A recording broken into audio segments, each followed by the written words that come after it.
जय हिंद स्टूडेंट। आज मैं आपको फ्रॉम ट्रेड टू टेरिटरी का 4th पार्ट कराने जा रही हूँ। पिछले 3 वीडियोस में मैंने आपको समझाया भी था, अब उसी के आगे मैं कंटिन्यू कर रही हूँ। Setting up a new administration कि कैसे जो नए शासन की स्थापना हुई थी।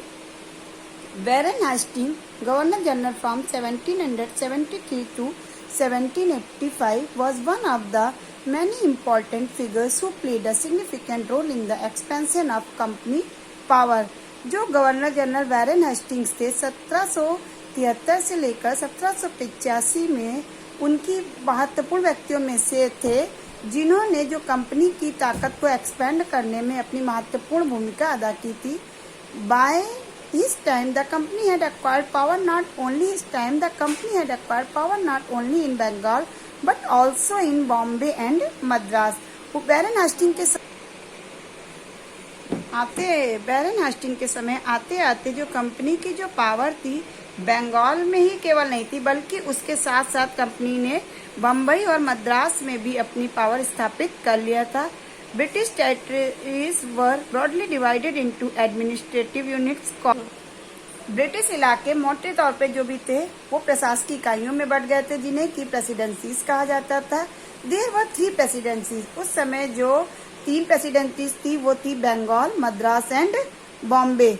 Each was ruled by a governor. और जो भी प्रेसिडेंसीज थी उन पे जो रूल होता था वो गवर्नर का होता था। The supreme head of the administration was the governor general. और जो ये एडमिनिस्ट्रेशन था, जो उनका मेन हेड था, वो जो थे वो गवर्नर थे। Warren Hastings, the first Governor General, introduced several administration reforms, notably in the sphere of justice। Warren Hastings जो थे पहले गवर्नर जनरल थे, जिन्होंने बहुत सारे प्रशासकीय सुधार भी किए और उसके क्षेत्र में उल्लेखनीय भी है। From 1772 a new system of justice was established। 1772 में एक नई शासन व्यवस्था स्टैब्लिश की गई। Each district was to have 2 court. जितने भी डिस्ट्रिक्ट थे हर जिले में 2 कोर्ट थी। एक क्रिमिनल कोर्ट जिसे कि हम कहा जाता था फौजदारी अदालत, and civil court. Civil court को क्या कहते थे? दीवानी अदालत। Maulvis and Hindu pandit interpret Indian laws for the European district collectors who presided over civil courts. उसके बाद जो दीवानी अदालत के जो मुखिया होते थे वो क्या करते थे? जो यूरोपीय जिला कलेक्टर होते थे, और जो मौलवी और हिंदू पंडित उनके लिए भारतीय कानूनों की व्याख्या करते थे। The criminal courts were still under a qazi. जो क्रिमिनल कोर्ट होती थी, जो फौजदारी की कोर्ट होती थी, जो उसके मेन होते थे वो होते थे काजी होते और मुफ्ती होते थे, but under the supervision of the collector. लेकिन जो काजी और मुफ्ती रहते थे वो भी जो कलेक्टर्स होते थे उनकी सुपरविजन में काम करते थे। A major problem was that the Brahman Pandit gave different interpretation of local laws based on different school of the धर्मशास्त्र। और जो एक बड़ी समस्या थी, जो ब्राह्मण पंडित थे वो धर्मशास्त्र की अलग अलग शाखाओं के हिसाब से जो वहाँ के स्थानीय कानून थे उनको अलग अलग व्याख्या करते थे कानूनों की।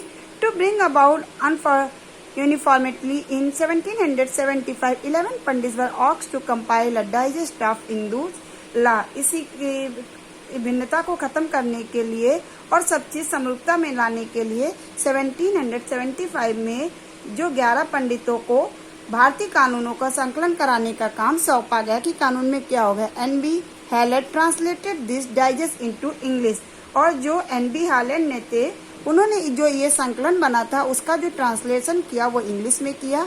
Bye 1778 a code of Muslim law was also compiled for the benefit of European judge। 1778 तक जो भी यूरोपीय न्यायाधीश थे उन्होंने भी क्या किया? मुस्लिम कानूनों के लिए एक संहिता तैयार कर ली थी। Under the regulating act of 1773 a new supreme court was established। उसके बाद एक्ट जो बनी थी 1773 के रेगुलेटिंग एक्ट के तहत एक सर्वोच्च न्यायालय की स्थापना की गई। While a court of appeal the Sadar Nizamat Adalat was also set up at Calcutta. जो ये सदर निजामत अदालत थी उसकी स्थापना कहाँ पर की गई थी? कैलकाटा में की गई थी। The principal figure is an in the district was the collector.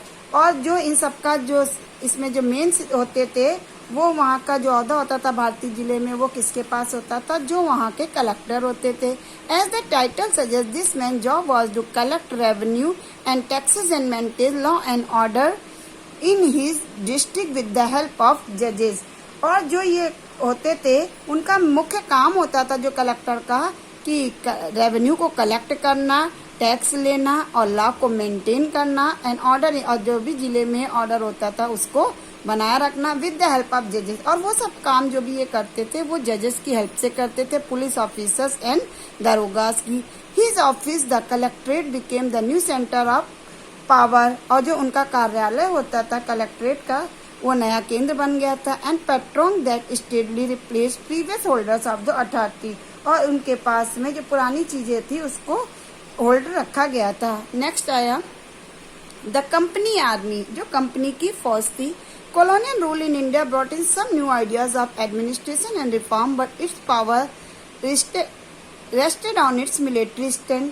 जो कंपनी के साथ भारत में जो भी शासन और सुधार के लिए नए विचार तो आए, लेकिन जो उसकी असली जो सत्ता थी वो किसके पास थी, वो सैनिक ताकत में ही थी। The Mughal army was mainly compose of cavalry trained soldiers on the front, that is पैदल soldiers that are given training in archery and the use of sword। और जो मुगल फौज थी उनके पास जो मुख्य रूप से जो सेना थी वो कैसी थी, घुड़सवार थी, मतलब घोड़े पर चढ़ने वाले लोग थे। पैदल सेना थी, उन्हें किन किन चीजों का प्रशिक्षण दिया जाता था, तीरंदाजी का दिया जाता था, तलवारबाजी का प्रशिक्षण दिया जाता था। सेना में सवारों का दबदबा रहता था। The cavalry dominated the Mughal and Mughal state did not feel the need to have a large professionally trained infantry।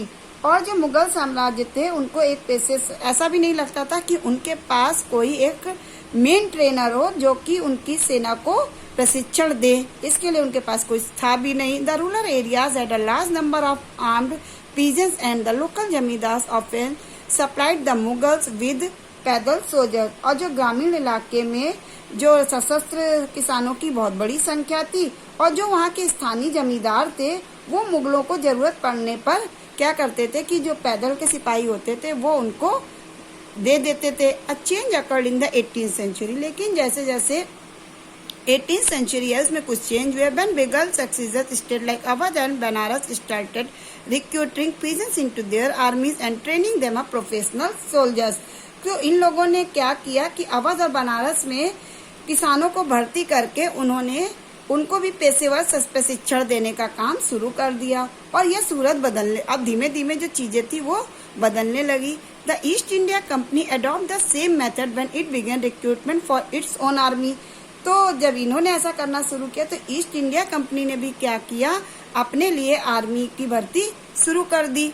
As a सिपाही आर्मी द इंडियन वर्ल्ड सिपाही मीनिंग सोल्जर्स। और जो हमारे यहाँ जो वर्ड होता था आर्मी उसका मतलब होता था सिपाही मीन्स सिपाही।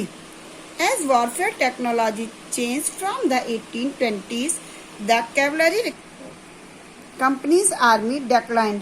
और जब 1820 के जैसे जैसे आया, जैसे जैसे युद्ध की जो तकनीक थी वो चेंज होने लगी और जो कंपनी की सेना में जो घुड़सवार टुकड़ियों की जरूरत थी वो धीमे धीमे कम होने लगी। This is because the British empire was fighting in the Burma, Afghanistan and Egypt where soldiers were armed with muskets and matchlocks. और इसकी वजह थी कि जब ब्रिटिश साम्राज्य की फाइट हो रही थी, लड़ाई हो रही थी बर्मा, अफगानिस्तान और मिस्र के साथ में, जहां पर सिपाही मस्केट लेकर, और मस्केट क्या होता है जो तोड़ेदार बंदूक होती है, और मैचलॉक से लेस होते थे। The soldiers of the company army had to keep pace with changing military requirements and its infantry regiments now become more important. और जो कंपनी की जो सेना थी वो सिपाहियों की जो बदलती आवश्यकताओं को उनको ध्यान रखना पड़ता था। अब उनकी जो पैदल टुकड़ी थी वो ज्यादा महत्वपूर्ण होती जा रही थी। In the early 19th century the British began to develop a uniform military culture.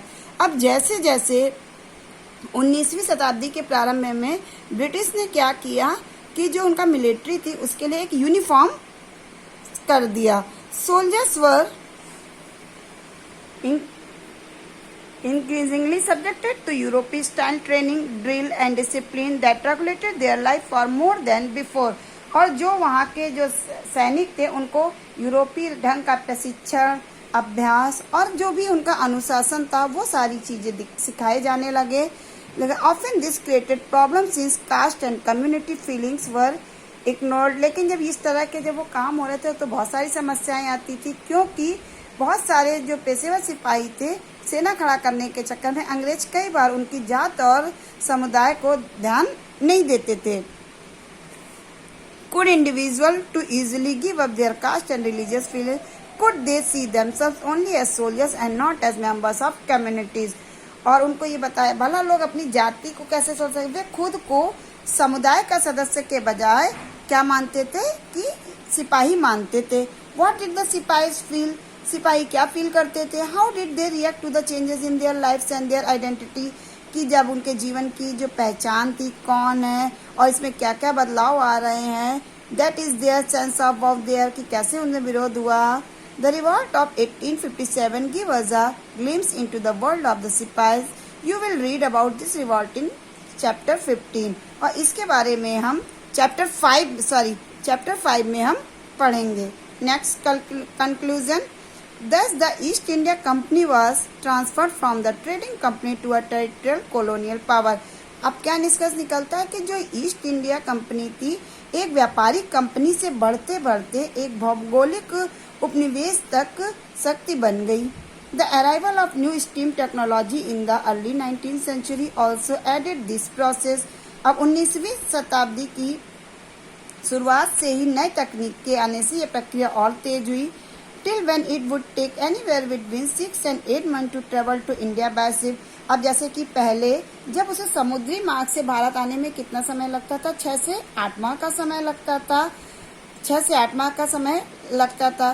Steam ship reduce the journey time to 3 weeks. अब जब भाप से चलने वाले जहाज से जो उनकी यात्रा हो गई थी वो कितने समय में हो गई थी, केवल 3 हफ्तों में ही कंप्लीट हो गई थी। Enabling more Britishers and their families to come up for of the country like India. तो क्या हुआ, जो बहुत सारे अंग्रेज थे और उनके जो परिवार थे वो भारत में आ गए। By the 1857 the company came to exercise direct rule over revolt about 63% of the territory and 78% of the population of the Indian subcontinent. और जब 1870 तक भारतीय उपमहाद्वीप के 63% लैंड पर, भूभाग पर और 78% आबादी पर जो कंपनी का सीधा शासन स्थापित हो गया था। Combined with its indirect influences of the remaining, और जो इनका जो इनडायरेक्ट रूप से भी, जो अप्रत्यक्ष रूप से भी जो प्रभाव था, जो बची हुई जगह थी वहां पर था और दूसरी पॉपुलेशन पर था। The East India company had virtually the whole of India under its control. East India company का पूरे भारत को अपने नियंत्रण में ले चुकी थी। Thank you.